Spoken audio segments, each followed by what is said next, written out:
Nosferatu is absolutely horrible. It was a boring, overacted, pretentious mess. It was disgusting. Kind of felt like a barely disguised cuck humiliation fetish of the director. I walked out as soon as that ending sex scene started.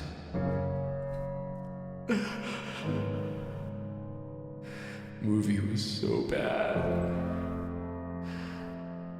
I walked out when the guy hit the pigeon. I didn't think it was that bad. In fact, I thought it was pretty freaking good. He is coming.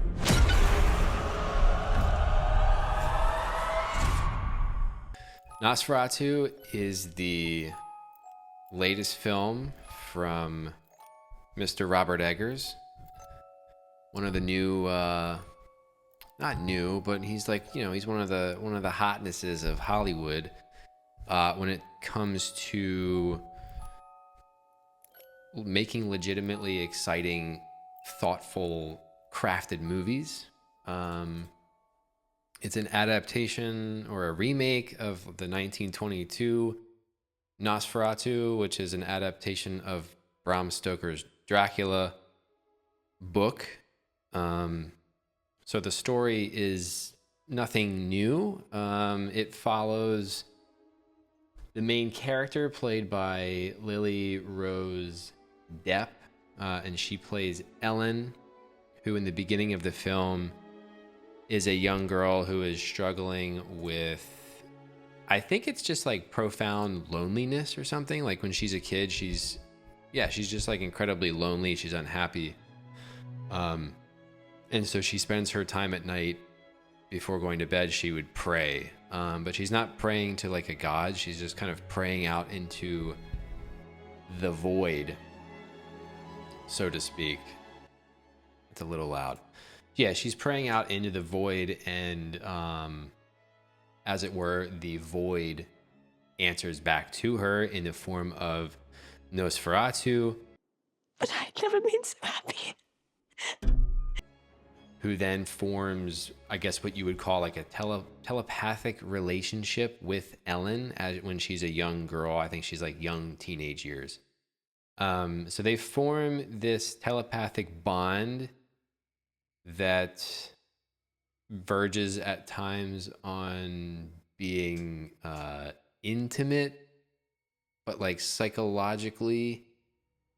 And the film also kind of blurs the line between specifically saying whether or not Ellen actually has feelings for Nosferatu, or if she has just kind of been captured under his spell, right? Under his power. Later on in Ellen's life, she ends up finding a real male partner who she ends up marrying. And this real life relationship ends up almost entirely suppressing her connection to Nosferatu.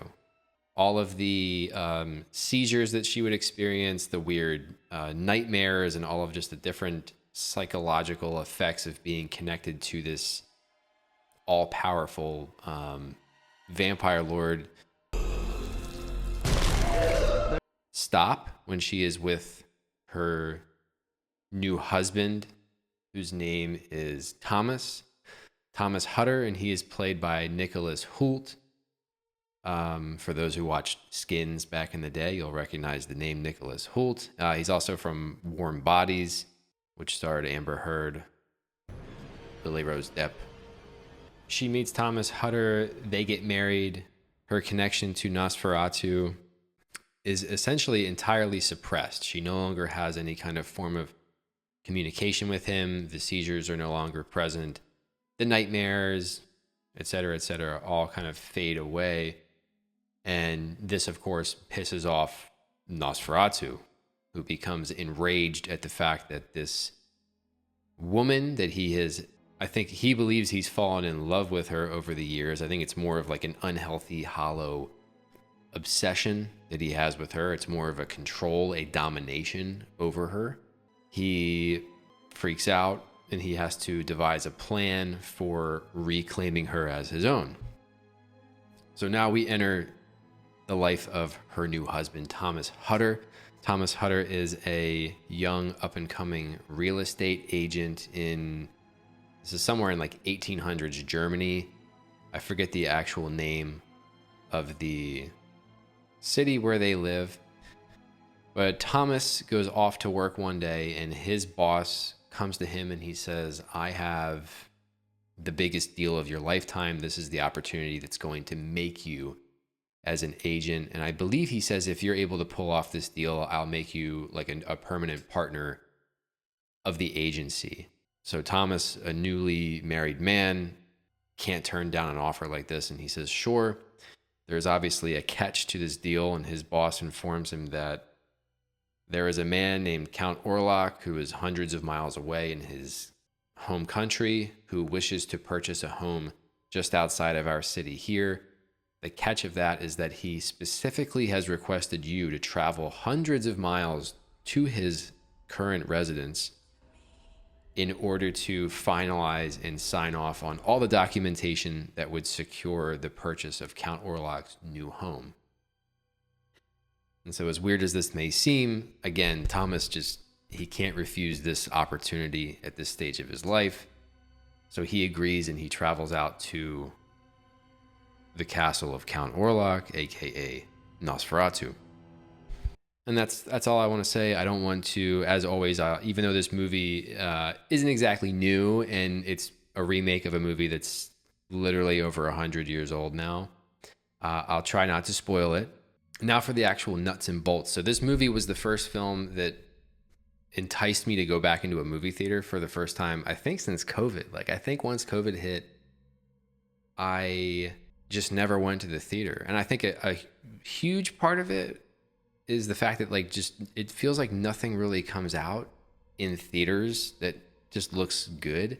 But this film pulled me back in, and I was like, you know what? I'm going to go see that in the theater. And I'm glad that I did, because I've actually watched it in theaters once, and then I've watched it at home one time since.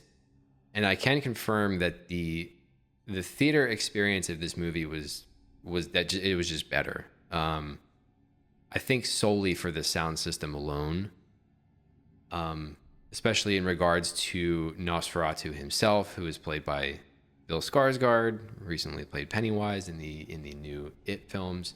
The effects that they do with his voice, specifically in the dinner scene with him and Thomas, when Thomas ventures to his castle to, sign those documents for the house, the way that his voice, it's raspy and it's deep, and the way that the sound system in the theater just you felt his voice rattle in your chest. How I look forward to retiring to your city of a modern mind.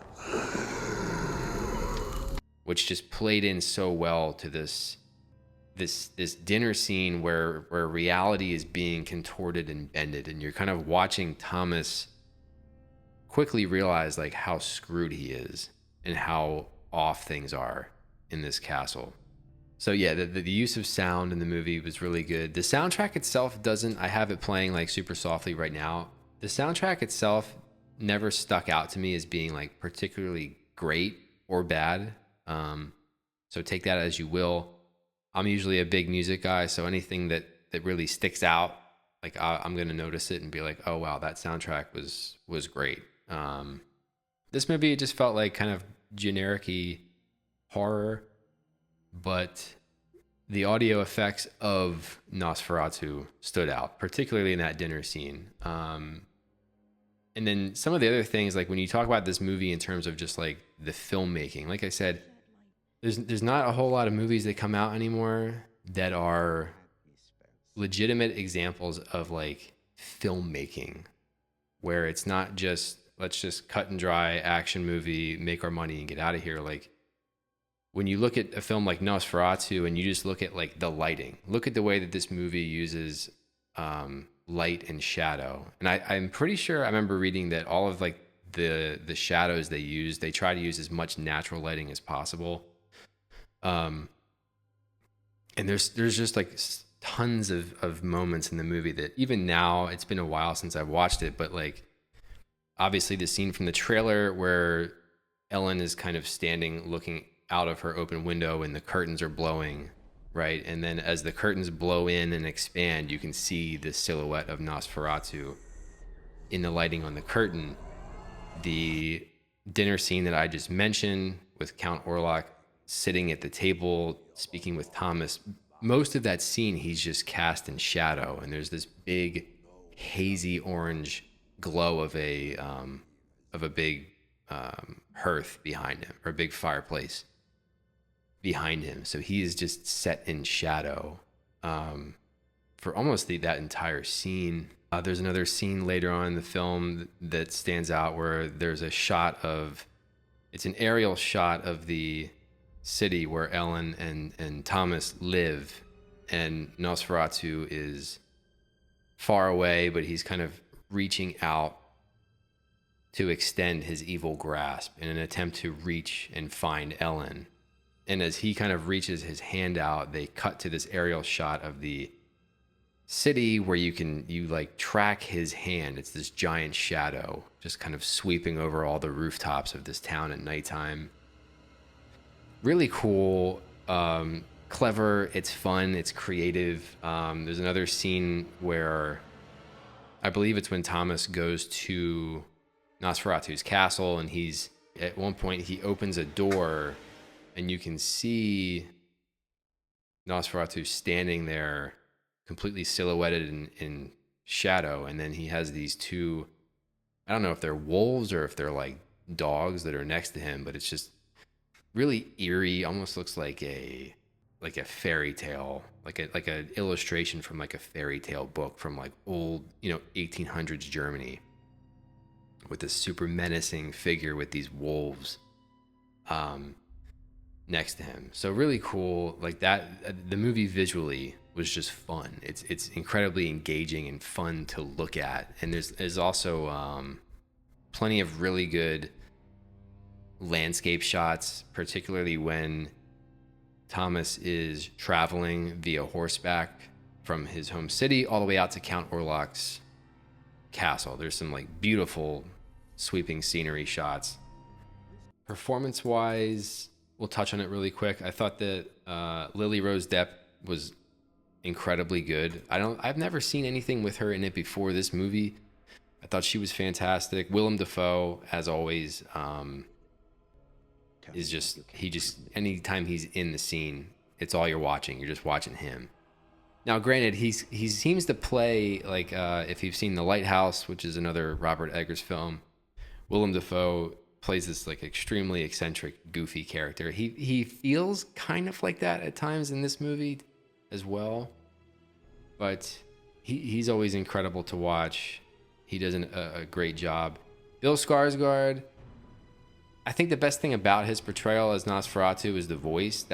This is going to be my one big knock on the movie is, as the film goes on, they reveal more and more of him on camera, where you can really start to like see, okay, this is what he looks like. I thought the prosthetics were kind of underwhelming, and towards the end you get to like really see the entire prosthetic bodysuit that Bill has on in like good lighting.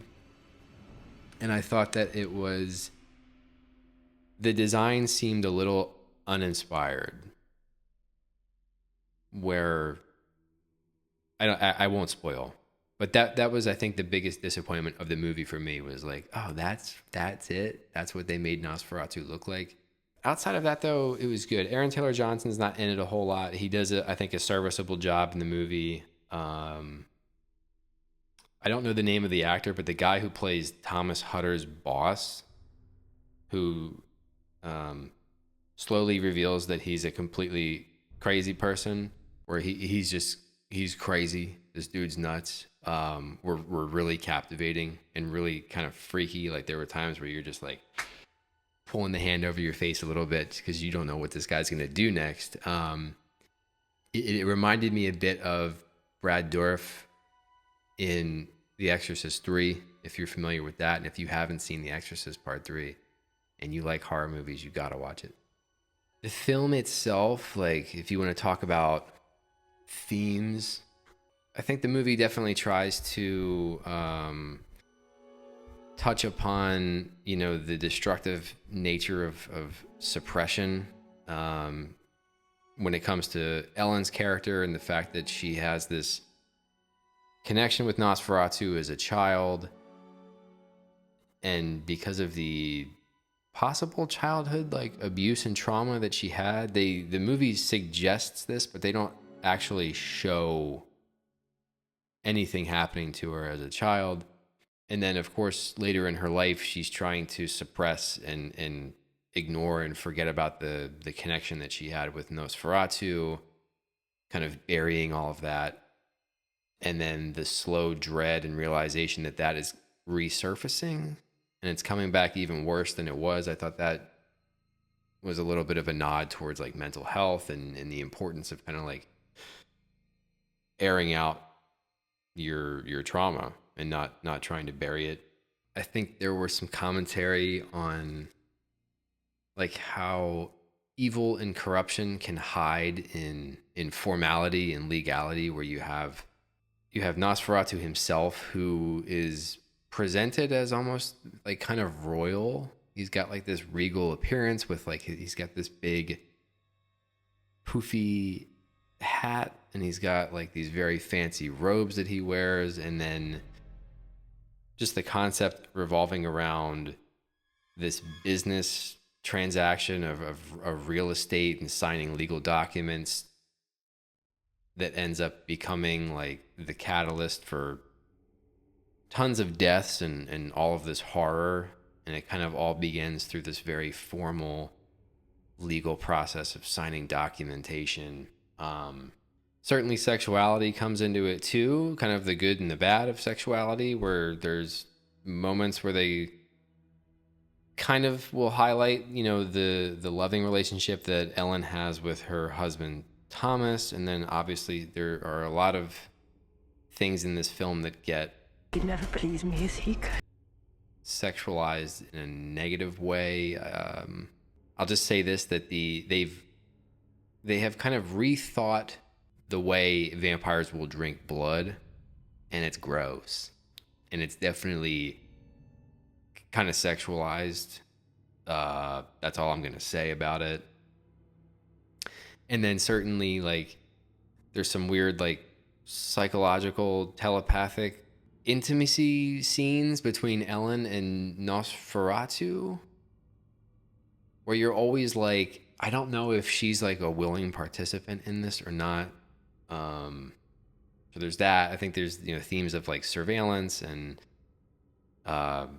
men controlling women.